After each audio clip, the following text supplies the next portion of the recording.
We're going to talk about something a little unsettling today, a secret version of you, a version that gets bought and sold every single day, and you probably have no idea it even exists. Let's dive into the shadowy world of data brokers. So let me just ask you a question. Do you know who's building a secret profile of you? It sounds like something out of a spy movie, right? But the thing is, it's happening right now. As you go about your day, someone you've never met is, well, they're building a file on you, piece by tiny piece. And in the industry, they have a name for it. They call it your digital twin. Think of it like a data-driven ghost. It's a replica of you, built entirely from your habits, your health info, your finances, even what you believe in. And this twin is the main product of a massive and pretty much invisible industry. Look, we all know about Google and Meta. We know they're tracking us. But honestly, they are just the tip of the iceberg. The real players in this game, the ones who are truly in the shadows, they're companies like Axiom, Epsilon, and CoreLogic. You've probably never heard of them, right? But that's the point. Their entire business is built on knowing absolutely everything about you. And when I say it's a massive business, I'm not kidding. We're talking about an industry valued at over $250 billion. To put that into perspective for you, that is more than the entire economy of some countries. So yeah, this isn't some niche market. It's a global powerhouse, and it's built entirely on our personal information. The sheer scale of this is just staggering. Take just one of these companies. They can have detailed files on 2.5 billion people. That's almost a third of every single person on this planet, all profiled by one single company. And it's the depth of this data that's really startling. I mean, we're not just talking about your name and your address. A single data broker might hold up to 10,000 different data points on you. Things from your political party, your religion, all the way to your estimated weight, and get this, even where you've been for the last 5 days. So the big question is, how on earth do they build such an incredibly detailed picture of you without ever, talking to you? Well, it turns out they're just following what they call your digital breadcrumbs. Let's break down how that actually works. It really boils down to three main channels. First up, they scrape public records. Think marriage licenses, property deeds, stuff that's out there for anyone to see. Second, they literally just buy data from commercial sources, like that loyalty program at your grocery store. And third, and this is a big one, they get information directly from the apps on your phone. And a lot of these sources are things we just don't think twice about, Your marriage license, your voter registration, that's all public data, super easy to scrape. That little loyalty card you scan at the supermarket, well, that's a direct pipeline to everything you eat and what medicine you buy.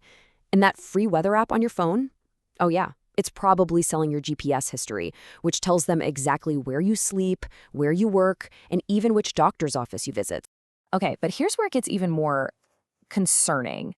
They don't just collect this data, no, they use it to judge you, to score you. They put you into these little boxes, these categories that can seriously impact your life.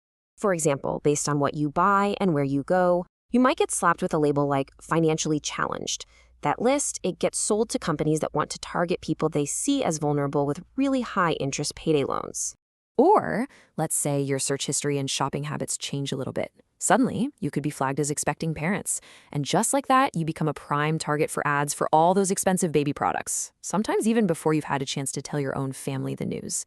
It's wild. Then you have these labels like urban scramble. That's a category they use to describe low-income families in, dense urban areas.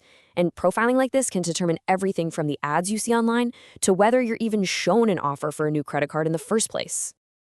We all know what a FICO score is, right? Our credit score. It's regulated, you have a legal right to see it, and you can correct it if it's wrong. But these data brokers, they create this secret, completely unregulated e-score about you. It's like a shadow score. You can't see it, you can't challenge it, and yet this score can influence whether you're ever even shown an ad for a high-paying job. And this isn't just about getting creepy, targeted ads for shoes you looked at once. This secret scoring and this data collection, it has real, tangible, real-world consequences that can actually be pretty dangerous. Think about it. Car insurance companies can buy data to see if you've been braking too hard and then just jack up your rates. Government agencies can buy your location data straight from these brokers, completely bypassing the need for a warrant. And for as little as $20, anyone, and I mean anyone, including stalkers, can hop on a site and find your exact home address. It's terrifying.